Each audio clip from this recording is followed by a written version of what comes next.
Yeah, well, that that atomization of political identity, it's another interesting twist on the notion of individualism, because you might say that not joining a political party, not joining a political group, not joining a religion, not cementing a local social network, let's say, frees you up because you're not constrained by the necessity of abiding by the principles of those groups. But the problem with that is that the more, and this is something that people don't really understand well about choice, is there's not a lot of difference between excess choice and anxiety.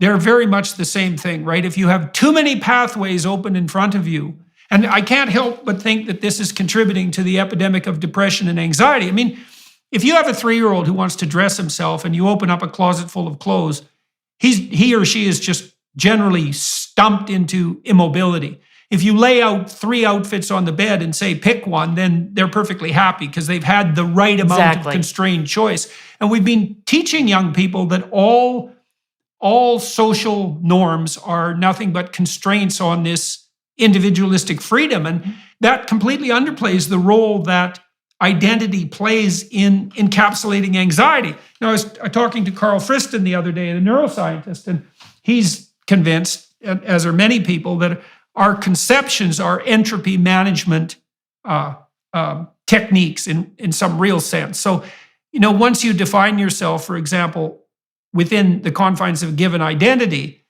now you're playing a bounded game that might open up an interesting amount of options, but not so much that you drown.